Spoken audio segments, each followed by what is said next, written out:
right, welcome to the Inkbeard Chronicles. My name is Ron. I hope you guys are having a good week.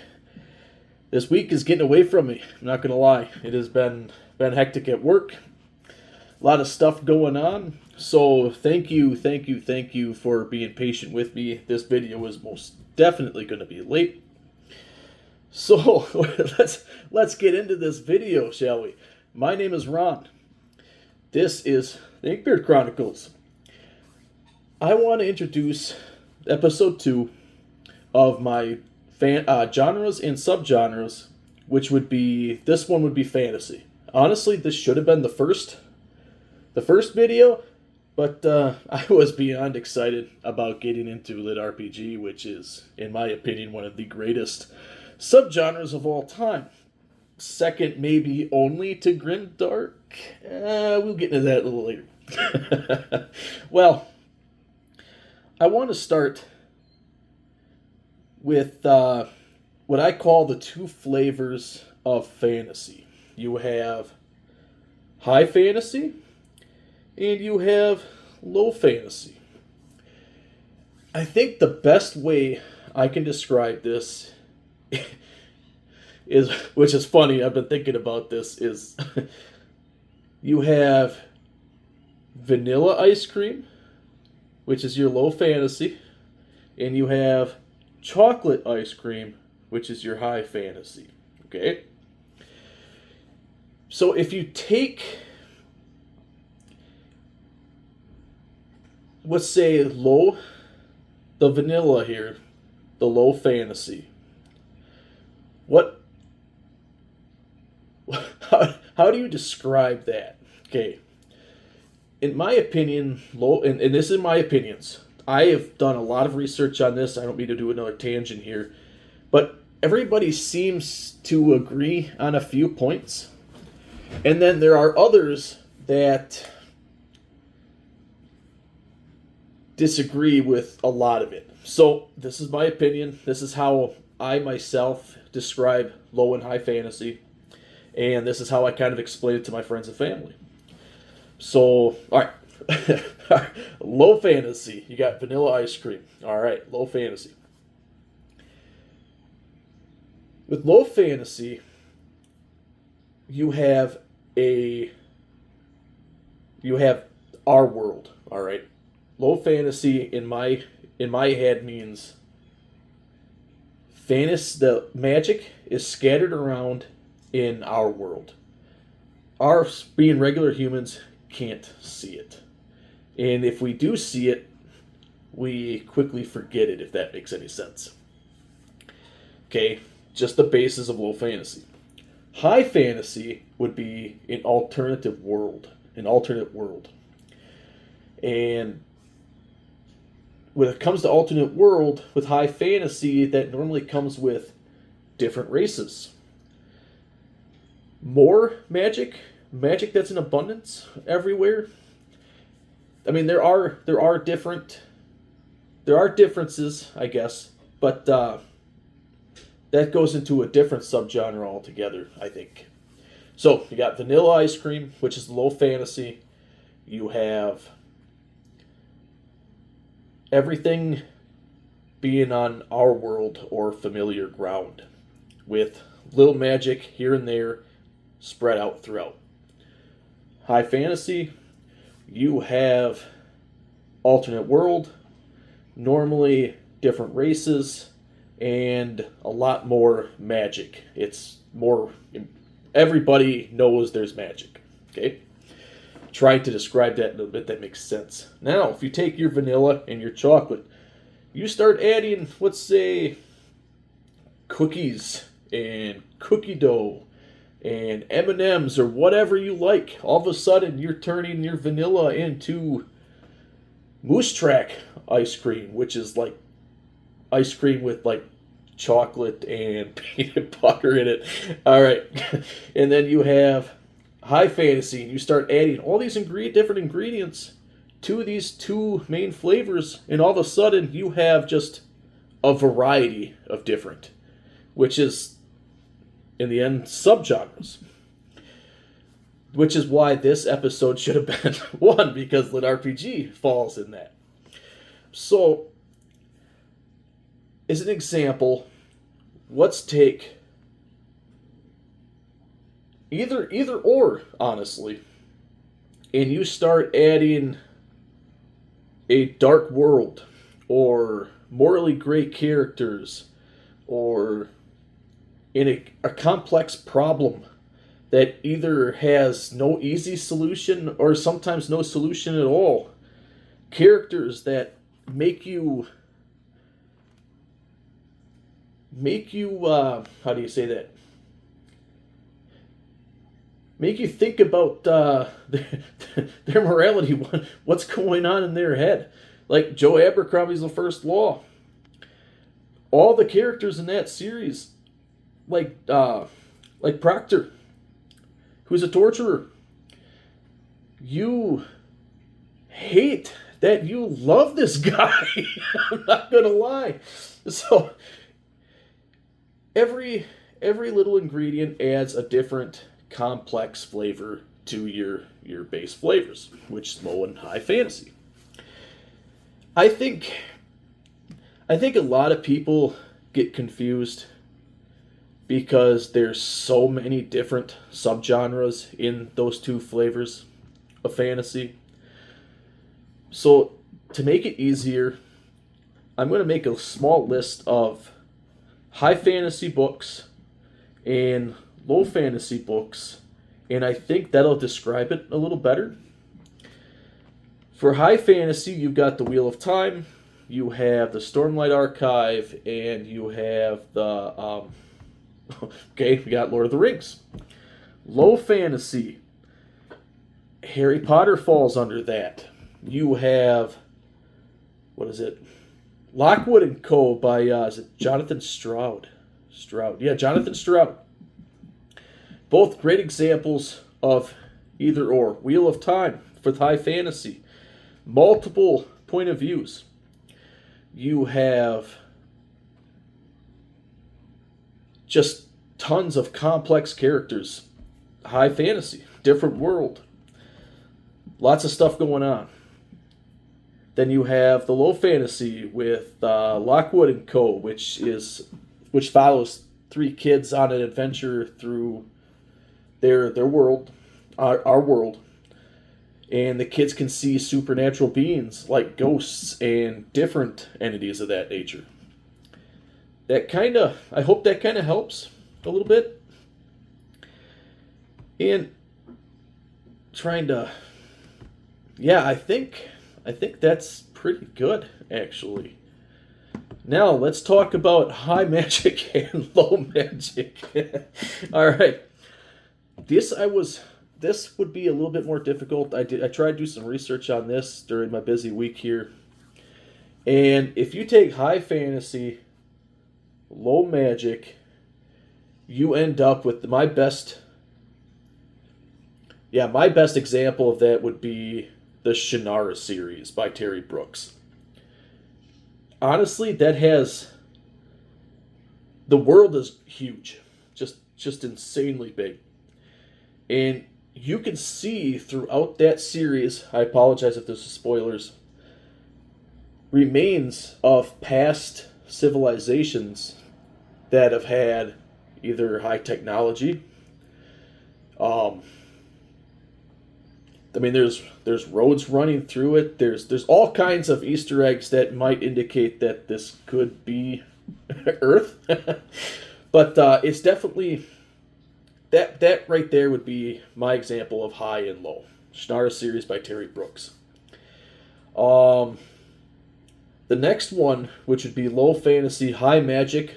This one I struggled with a bit because there are a couple examples, and I hate using the same book over and over again, but the Harry Potter series I think is a good example.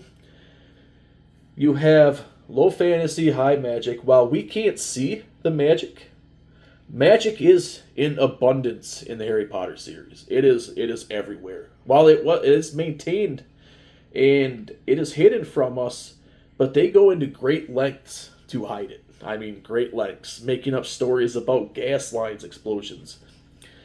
I mean, just anything to keep the muggles in the dark about magic. I mean, flying dragons and sphinx and everything else you could imagine over the heads of muggles. I mean, take Chamber of Secrets, where Ron... Yeah, it's the Chamber of Secrets, where Ron and Harry fly that car into the Whomping Willow. It's an abundance. There's tons of magic, and I think that is the best the best description of that one. This is the other little bit here, and that is epic fantasy. So far we have high fantasy, low fantasy, high magic, low magic, and now we got to cover epic fantasy. And I think because that is such a gray line, I think people get confused on that, and I believe that you can have high fantasy and you can have low fantasy in epic scale. It's just like, let's take high fantasy, epic scale. I would have to say the Stormlight Archive. I mean, look at all the point of views in that. It's just a massive tome. I mean, it is epic in proportion, epic scope. All right, which would be epic fantasy. And there is one that I believe, which I just described, which is Dyrk Ashton, the indie author of this week, and just seemingly an overall good guy from the reviews and the interviews I've been watching on him. And that is Dyrk Ashton. He has the Paternus series, Rise of the Gods. This book it's an urban fantasy of just epic proportions, and I think that is the best. Yeah, the best example, and a high recommendation if you guys have not read it to give that a try. And I believe, yeah, I think that's a wrap. I think we covered what I was going to cover. And again, I apologize for this video being late. And as a bonus, I promised you guys that I would read a part of the epic fantasy that I'm working on.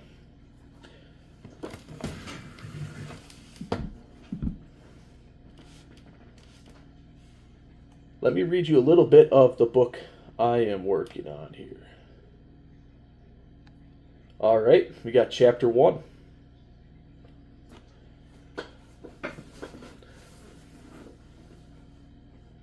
Holding the glowing horseshoe out in front of him, Lear checked for flaws. Comparing it to his reference, he noticed the bend was slightly off. He slid the shoe back into the coals and stepped down on the small bellows to heat up the metal. As it glowed, he watched the shoe, slowly turning it around. He took out the shoe and slid it around the horn of the large anvil, and with a rhythmic tap, rest, he slowly hammered the odd bend out. Checking it over again, satisfied with the results, he plunged into the water barrel next to him, quenching the shoe with a sharp hiss. He took the horseshoe to the grinding stone outside.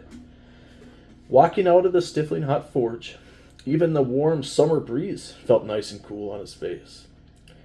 Putting on the leather gloves that rested on the table, he sat down and pushed the pedal down until the big stone started to spin. He ground the rough edges on the shoe, checking it with his fingers until it was smooth. When he was finished, he put it in with the others in a wooden crate that was sitting on the ground next to him.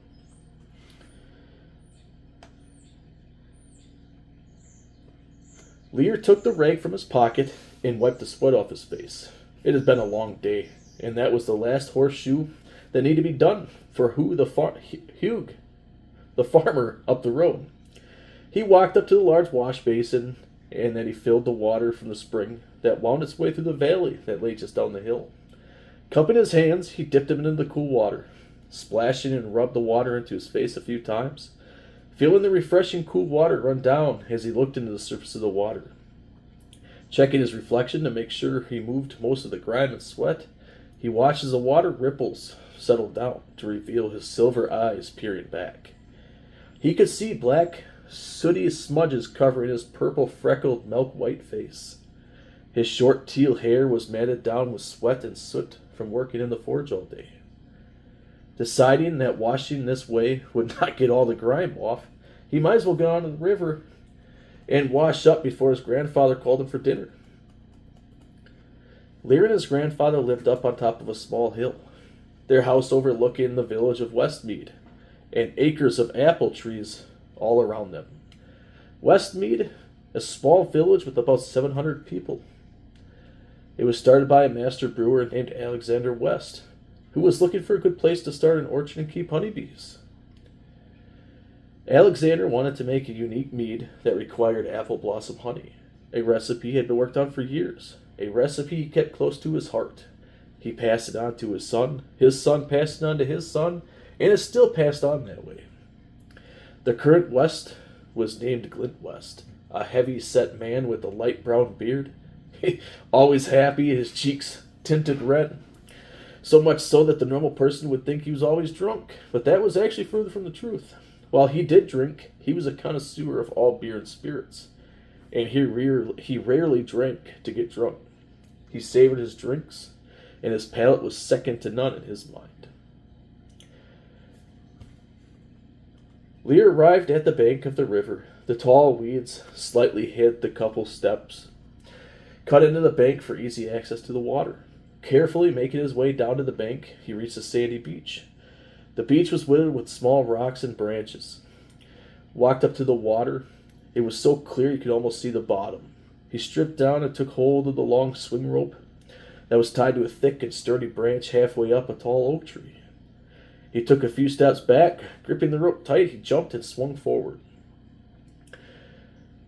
He got to the top of the swing and let go. With a flip, he splashed into the cold water. First, he dipped down and scrubbed the grime out of his hair and scrubbed his body the best he could. After making sure he was clean, he swam up and down the river for a while. After lounging in the water for some time, he got out of the water to dry. Sitting on a large flat rock that sat firmly in the sand, all his body from his head to his toes were dark blue because of the water. As the sun dried him, he looked at his arm and legs. He could see the blue starting to fade. As he sat on the rock enjoying the warmth, he saw an otter a little way down the river. Lear grinned as he sat silently watching the otter play with an apple that floated down the river. A little too far. When he was completely dry, he got to his feet and dressed, and started up the path towards the house. "Well, that's odd," he mumbled, as he got closer to the house, noticing the horse and wagon were still gone. Grandfather should have been back by now. He looked down the main trail and towards the town, not seeing any sign of him. The trade must not have gone as smooth as he was hoping. Getting to the house, he walked up the few steps that led into the wrapped-around deck. Entering the house, he made his way through the entrance hall and into the kitchen. He lit the fire in the fireplace. He took a stick from the kindling box and lit the end he used. The stick Oh boy, I'm gonna have to fix that. And again, this is pretty rough. It's got a lot of editing. Anyway, blowing out the flame on his stick, he grabbed some dried jerky from the jar on the counter and went back outside on the porch. Setting the lamp on the table, he sat in the chair next to it and pulled out his pipe and packed it with the remaining tobacco he took. He took out the stick, and after relighting it with the fire from the lamp, he hovered the flame over the top of the tobacco and slowly began lighting his pipe. Soon he was sitting happily munching on some jerky and smoking his pipe. About an hour passed before Lear's grandfather, Adelmar, arrived. He was about Lear's height and was powerfully built for his age due to being a blacksmith for most of his life. His skin that used to be the same milky white as Lear was now slightly gray in color. The same purple freckles dotted his face and arms. He also had the short teal-colored hair that runs in the family. "How did the trip go?" asked Lear, taking a draw on his pipe as he blew out the smoke ring. Adamar watched the smoke ring as it rose into the air with a smile. It went well. I was able to pick up everything on the list, and the trade went as planned. We were able to get another horse for all the tools we made for the rancher as well. He patted the dark brown horse who harnessed next to Sly, the chestnut horse that usually pulled the wagon alone. I was able to snag at least 2 barrels of charcoal that they had at the store. They won't have any more for a couple weeks. I picked up a small surprise for you as well. Adamar threw a small pouch to Lear. Lear caught the pouch and looked inside. He looked up grinning. Thank you. The bag was full of pipe tobacco. Sounds like you had a good trip. It was enjoyable, replied Aldemar. How did it go on the forest day? All 120 horseshoes were done and ready to be delivered. I also had time to go down the river and go for a swim, Lear added. Very good. Thanks for getting all that done. Adamar took the reins. I'm going to take the wagon over to the front of the storage shed and unload. Could you give me a hand? Then I'll make supper after.